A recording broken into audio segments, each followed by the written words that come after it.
shirki way lama ogola garamis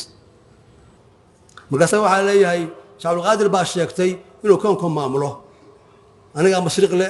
aniga maghrib le aniga xagga jira aniga xagga jooga ana xagga jira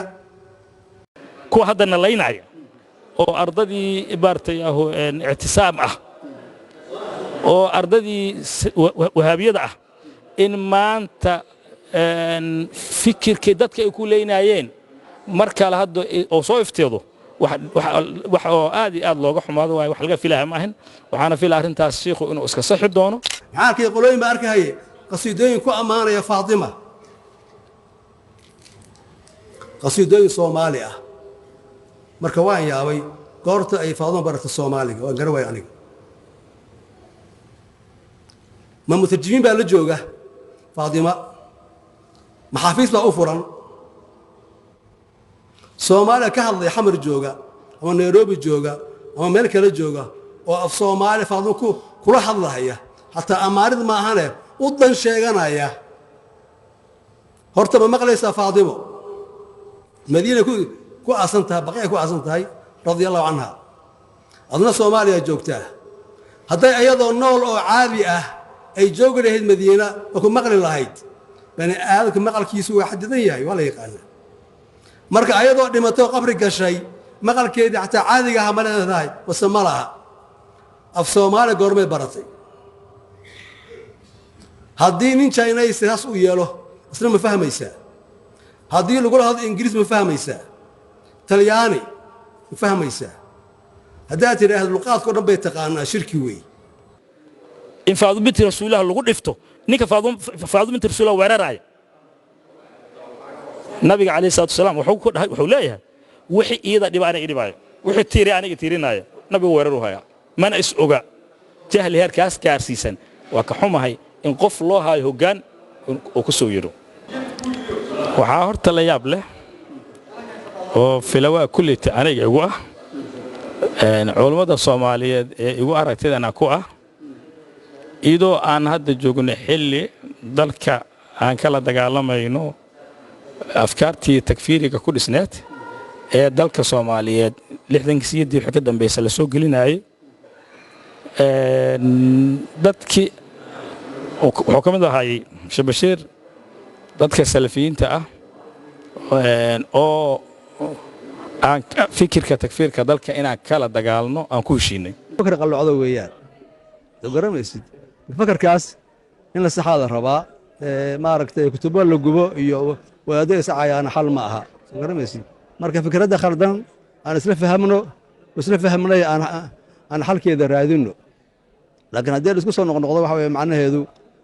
dawladdeena ka dhacday burburtay reebel baa riday idinka ku eedeysan idinka qaatay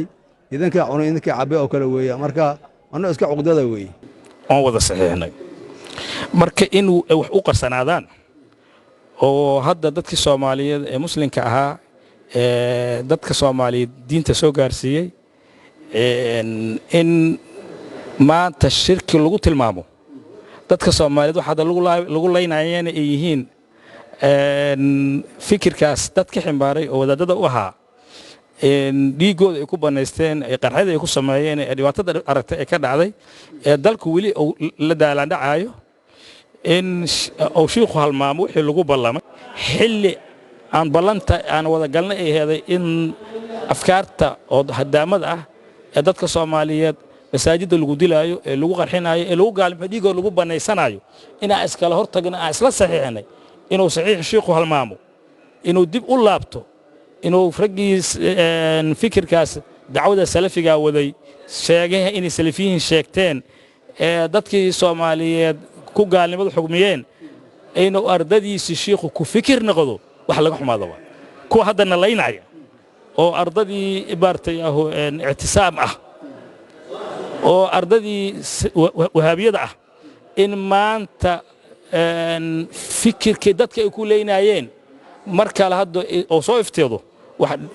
wax oo aad iyo aad looga xumaado way wax laga filahay ma ahan waxaana filaa arintaas sheekhu inuu iska saxi doono waxaan filaa arintaas inuu cudurdaar ka bixi doono arintaas waxaan filaa inay tahay dadka Soomaaliyeed inayna u qalmin asigana aan laga filaynaynin dadka Soomaaliyeed waa muslim boqolkiiba boqol waa isla saxiixna dadka Soomaaliyeed haday faafado mid rasuul ay amaanaan ma gaaloobin haday Sheekh Cabdul Qaadir Jilaani ay amaanaan ma gaaloobin haday ku tawassulaan ma gaaloobin majaas xaqiiqad sheekhu inuu kala yaqaan filaya inuu maartay culimadii Soomaaliyeed ay ahaayeen ee suufiyada ahaayeen in kuwii dalkan iyo dadkanba badbaadiyay kala dagaalamay waxaan u dagaalnay dalka in uusan ka dhicin wax shirka la yiraahdo in dadkii muslimiinta ahaa maanta mushrikiin way la yiraahdo oo hadii baartay ziyaara sameeyaan waa gaala la yiraahdo oo hadii mawlud ay dhigaan waa gaala la yiraahdo oo hadii ay nabiga amaana cali sallallahu waa gaala la yiraahdo taasi waa fikirkii oo khaarijka ahaa oo diinta ahaa hadmu diin ismidiin marka taas dadka qabaan wali wax la yaab leh ay nagu noqotay waxaana filayaa in arintaas ka saxdo waayahay isku duubnidii culimada dabcan waxa taa xubin firfircoon oo ahlu sunnada kamid ah dhinacyo badanna xiriir leh sida dawladda iyo meelo badan maxay isku duubnidii culimada dhexdooda dib nuucay ay warkan gaarsiin karaan marba hadii ay aaminsan yihiin in aan ku gaalanahay waxaadan shabaabku inoo dilayaan dad Soomaaliyeed u baabiinayaan hadii oo ziyaara sameeyay daan gaalanahay oo hadii anaga Xuseen Cali sallallahu ina gaalna ay aaminsan yihiin qofka aaminsan adigu ina gaalta sa u wada shaqay kartiin isu dubnida arintaasi waa arin oo dhaawac weyn oo dad mid la filayo ma ahayn waxa kale oo la yaab leh in hadii lagu tawsalo Sheekh Cabdul Qaadir Jilaani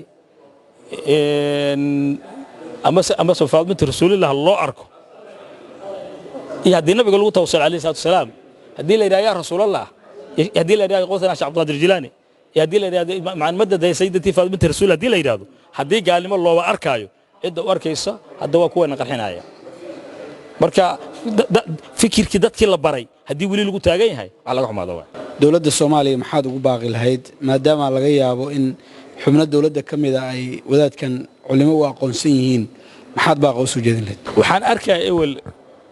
shacabkii soo dhahaya ya akram al khalqi waa shirki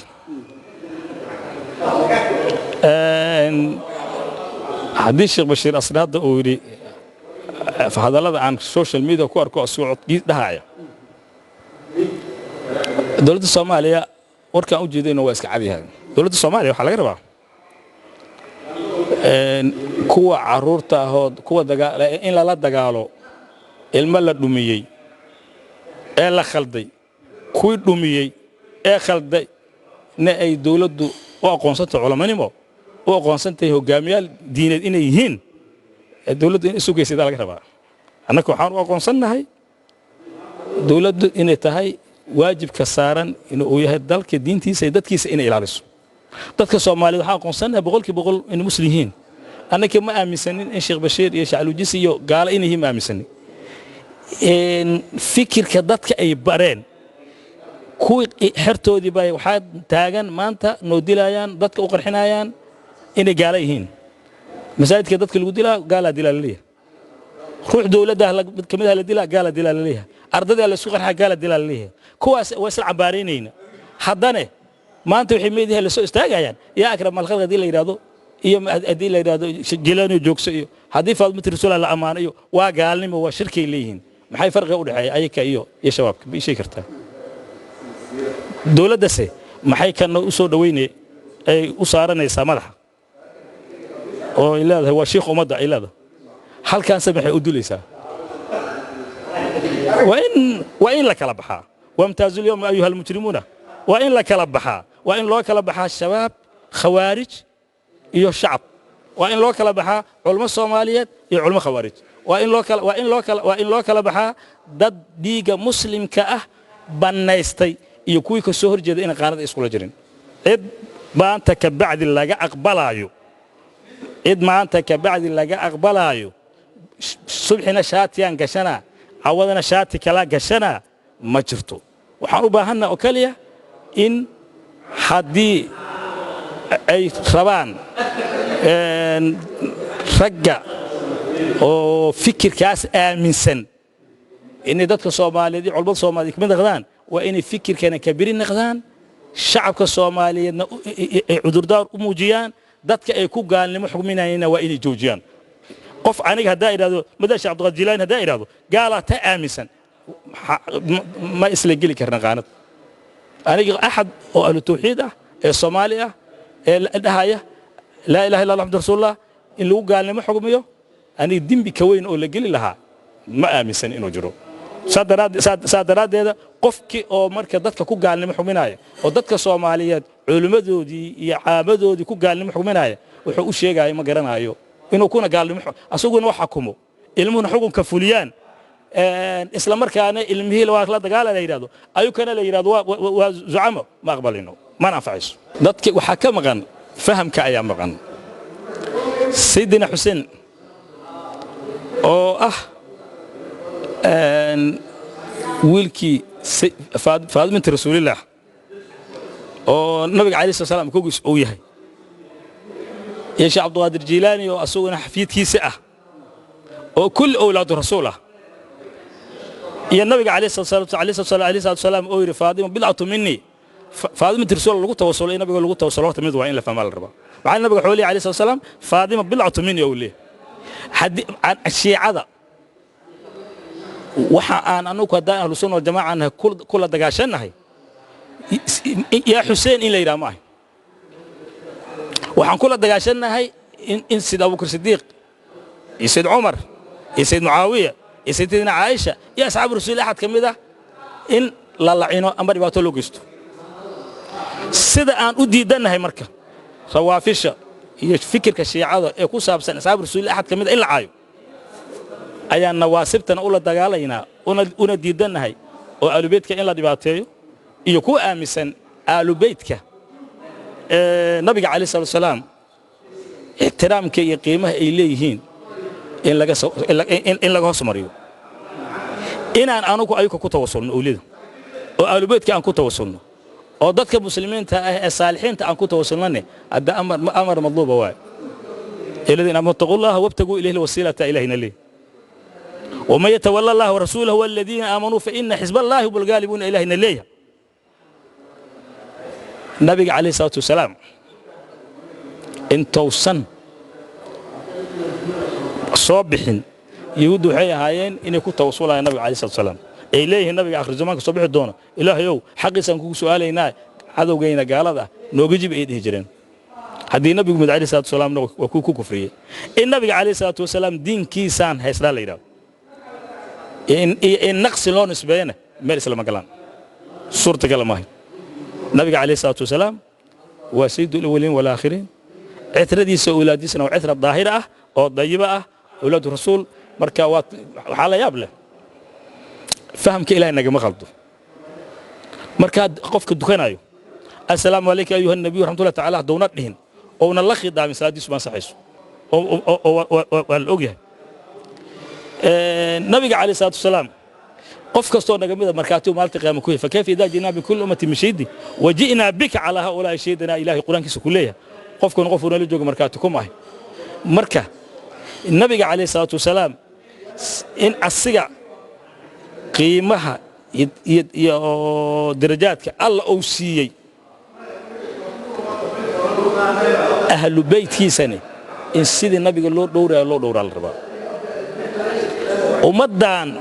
وعلماء ورثة الأنبياء عتانة وحال الربا إن سيد سوق على الله احترام على الربا aad iyo aad u daawadayaal mahadsan yahay kaas waxa waa sheekheena weyn Sheekh Cabdulqaadir Soomow afeenka guud ee golaha culimada Soomaaliyeed oo caawa aan halkan ku wareysanay aad ma